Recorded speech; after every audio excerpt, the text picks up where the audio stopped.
Hello! Donc là aujourd'hui on poursuit avec les séries entières et un deuxième exemple à savoir faire qui s'affiche là. C'est parti. Donc on poursuit sur les séries entières et là on va aborder la série entière suivante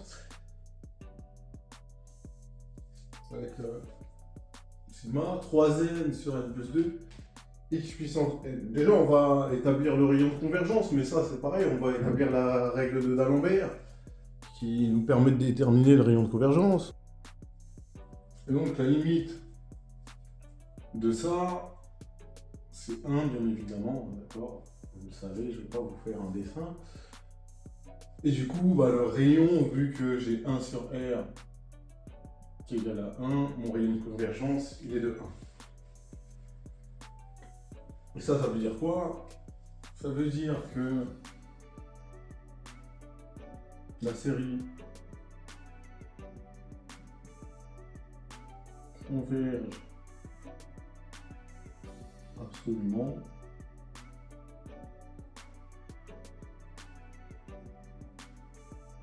si valeur absolue de x est strictement inférieur à 1. Et si c'est supérieur à 1, ça diverge grossièrement. Si c'est égal à 1, on ne sait pas, on ne peut pas conclure tout de suite. Et donc, maintenant, qu'est-ce que je vais dire? Hier soit x appartenant à moins 1, évidemment exclu des deux côtés. Somme pour n allant de 0 à l'infini de 3n sur n plus 2, c'est égal à quoi?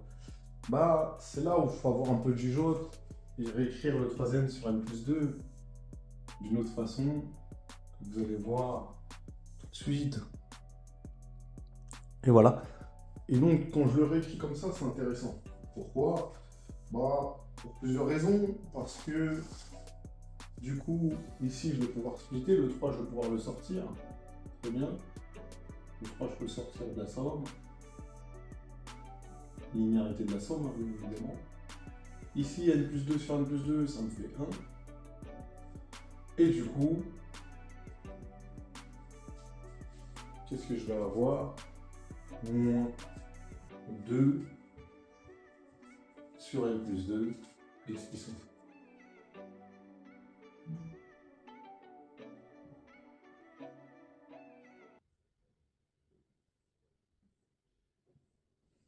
Et du coup, écrit comme ça, c'est déjà plutôt pas mal.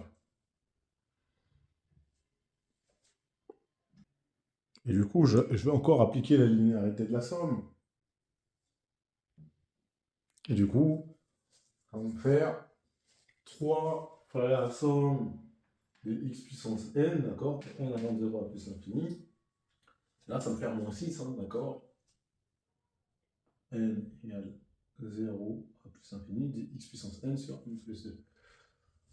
Et là, il faut avoir un petit peu de malice. Moi, j'aimerais bien avoir du n plus 2, donc je vais sortir x puissance moins 2, ou je vais mettre 1 sur x puissance 2. Et c'est là où, voilà, il faut avoir un petit peu de malice. Parce que cette somme, c'est quoi? Tout le monde la connaît.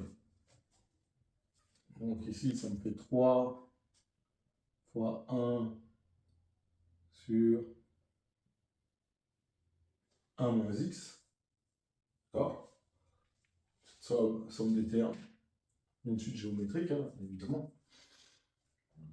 Et l'autre, je vais écrire moins 6 sur x carré, somme x puissance n plus 2 sur n plus 2.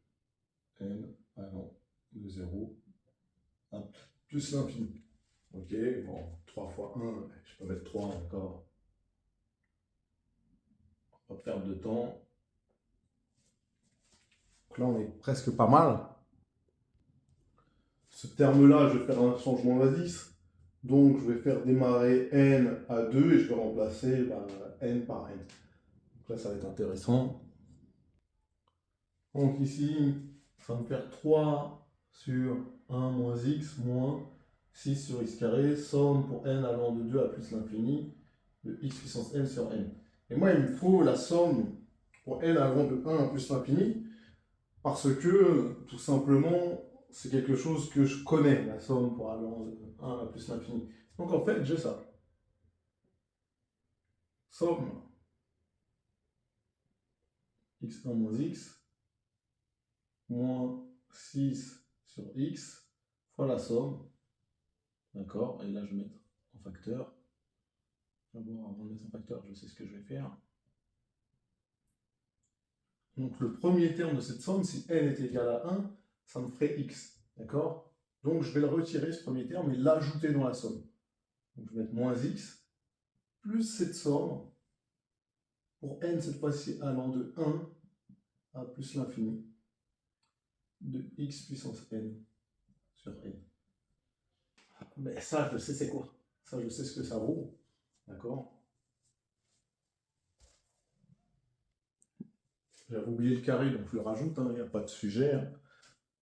Et ça, bon, je sais c'est quoi, mais je vais d'abord distribuer, comme ça il y a le moins, et ça, ce sera un peu plus direct pour moi. Et donc, bah, je vais distribuer ça ici. Là. Et donc, qu'est-ce que ça donne? Et là, d'après les formules de Taylor, ça c'est moins ln de 1 moins x. Évidemment, quand x est compris entre moins 1 et 1, ça il faut bien comprendre. Et du coup, ici, comme j'ai moins ln de 1 moins x, je vais avoir un plus ici, et ça va me donner tout simplement 3 sur 1 moins x, plus 6 sur x, plus 6 sur x carré, fois ln de 1 moins x, et voilà ce que ça me donne. Et ben voilà, là on a pu le faire assez simplement.